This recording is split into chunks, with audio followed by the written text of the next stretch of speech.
Hey guys, Unfrequented World. We're out at a friend of mine's in Redbridge. I have been after this spot for quite a while and just haven't gotten the time to come down here. Somewhere in the bush here, I'll show you, very thick bush, somewhere in there is the remains of a 1920 school. I think it was the first school in Redbridge, and I believe my grandfather went to this school. My grade 1 teacher, God bless her heart, was the most amazing woman, Mrs. Baldwin. She was laser for a mind, that woman. Lived to be about 95 or 96. Knew every student she ever had. And I believe this was the first school she taught at. And she told me it was here. And when I was talking to my dad, he told me that when he was a kid, they used to come and play inside the foundation. So I don't know if this school had a basement, but we're going to see if we can find the foundation. I don't know if my dad meant there was a hole in the ground foundation or was it just the remains of a structure. I don't know, but it's here somewhere and we're going to try to find it.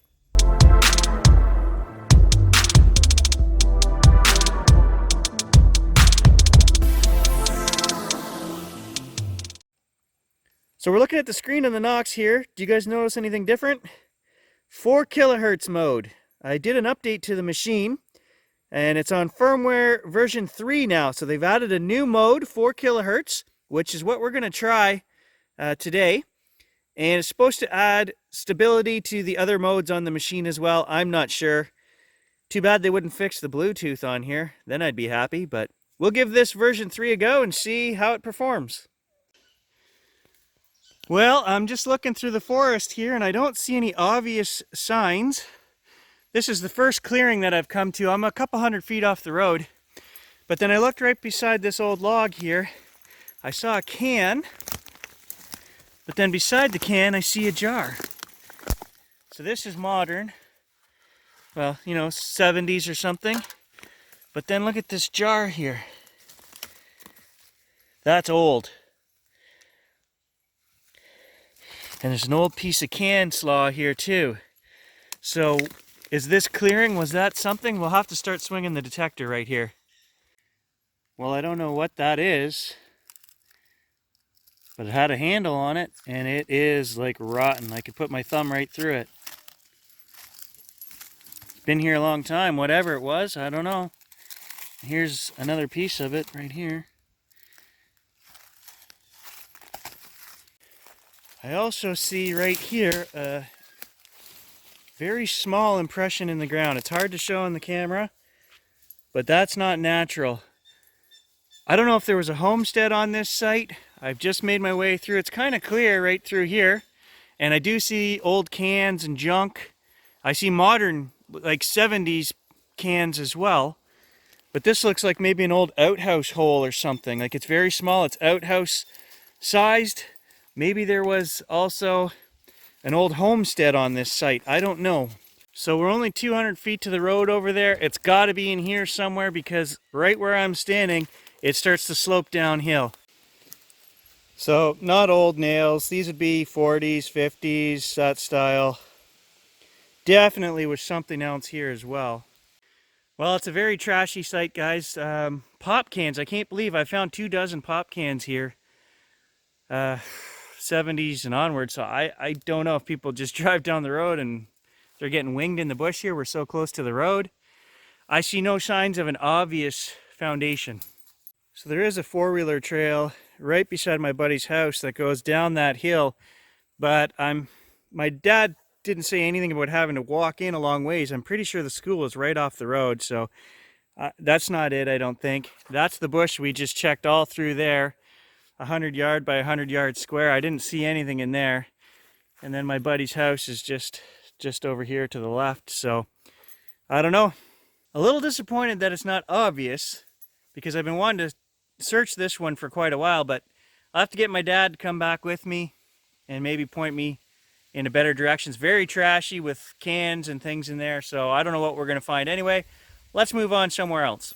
Okay, stop number 2. This is an easy one. This is the 1930 root cellar that we found and the 30s bottles up here in the bush.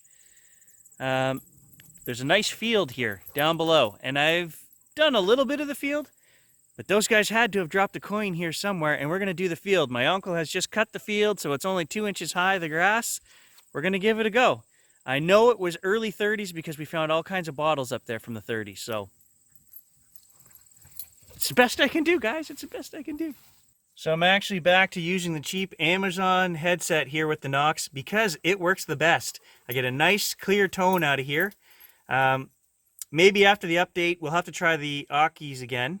But I found they had a real crackle to them before, and they're the low latency. These are just a cheap, probably get them for 15 bucks now. I've had them for years. They connect instantly to the Knox, and they give a nice clean signal. So I'm going to look like a dork, but I don't care. It works. Right on the edge of the field, in front of the old root cellar, I've got a solid 30 signal. It seems bigger than a coin, but I'm going to show you it's old because look at this root. It's down here under this great big root. It's right somewhere straight down in there.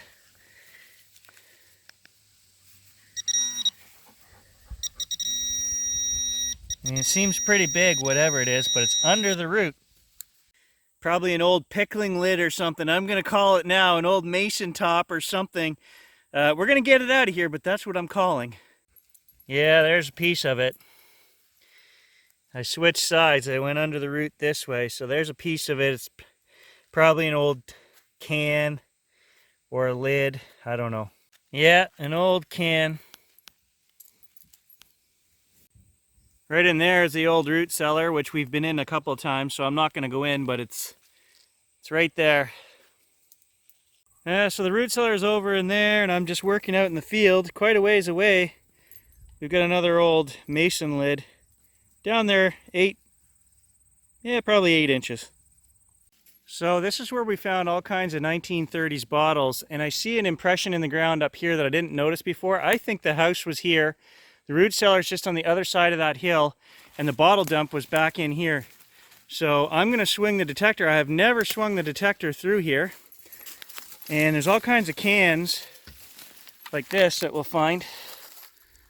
And I see more bottles and stuff right here that we didn't pull out of here.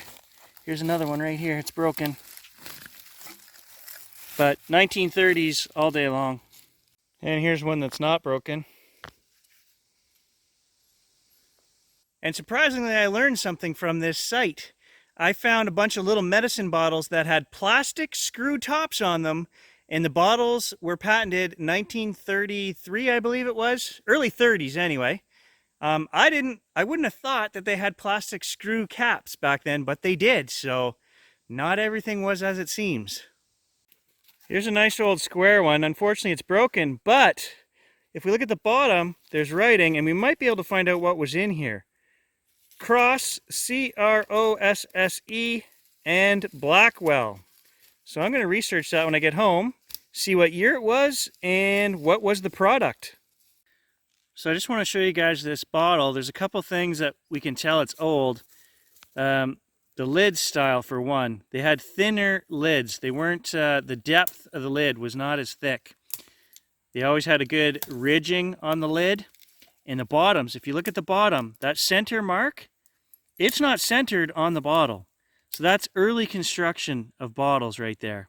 If you find bottles with an off center, you know, they're probably 1930s or before. Hey, look at that. There's one we missed before. What is that? It's got a weird shape to it.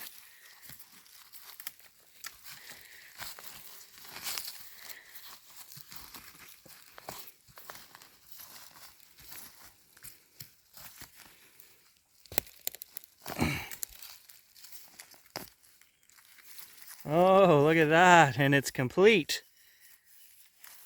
That's a nice one. Look at the shape of that. Yeah, score! Check out the bottom of this bottle. It has the date on it, and it's a nice looking glass, no cracks. It's perfect. We're taking this one home. Can you guys see that? R&D 1934.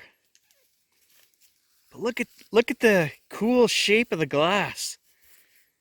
I like that. I like that a lot. I know we think of these old homesteads as rusty cans and all the broken glass and stuff we find, but every once in a while you find a little piece of something that reminds you that it wasn't a black and white world. They had nice colored cups and plates and things, and just a very tiny piece as I kicked the leaves over that caught my eye. And again, you got to watch for this too, right guys? 1873, but it says established on the top. So this product, probably a whiskey, Tennessee whiskey, whatever, was established in 1873. This bottle is 1930s. Some people would look at that and say, oh, you got an 1873 bottle? No. I do enjoy digging these old sites. I haven't found it yet. There was a couple of cans under this tree and even part of a big old bottle here somewhere. I saw a big chunk of glass come out. I'm just waiting to find that one can with a kid's coins in it. You know, his favorite coin, even just one coin that he hid somewhere buried. And you never know, we're going to find it sooner or later. And always wear gloves when you're rooting around in the glass too, guys. 90-year-old glass is just as sharp as the day they made it. I've learned that on a few adventures. You guys have seen me cut myself a couple of times. Here's another really old style one. We can tell from the top it doesn't even have any threads on here. And we know what this one is. If you check the bottom, sometimes it tells you what the products were. H.J. Heinz. So 429, I don't know. There's no date here. 18, H18. So definitely a Heinz bottle. Different shape than I've ever seen. So I'm going to say late 20s, early 30s. Even old leather here. And underneath the leather, ooh, a bottle. What's this? Ah, broken. That's a Heinz bottle as well. Now that's what we're more familiar with, right? That's a ketchup bottle for sure. Here's another one. 1927. Well, 90 years out in the bush. There's not much left. Even the galvanized stuff here is pretty wrecked. Here's what looks like a little perfume bottle, maybe. And there is writing on the side. It looks like CHAP.H. And then I don't know what the next letter is. But maybe, so it's chap.H something. Maybe we can find out what was in that one as well. A 1920s Castoria. A general laxative especially helpful in cases of sour stomach, colic due to gas, diarrhea due to improper diet.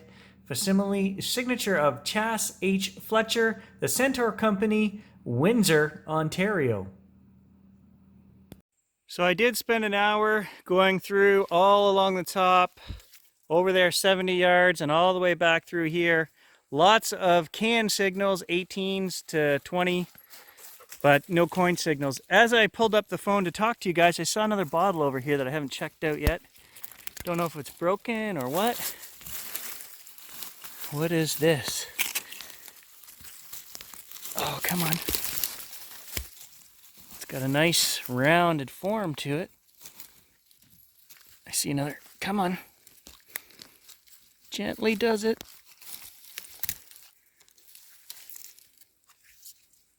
Oh, it's not what I thought it was. Gordon Dry Gin. But it's complete.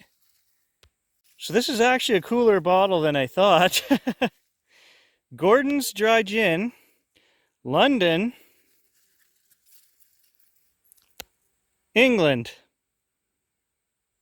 No date on the bottom, but you can tell it's got that really off-centered. It looks like it was gripped a couple times. It's a mess down here on the bottom. So again, it's got to be 20s, 30s, and it's intact and in perfect shape. I'm going to take that one home too.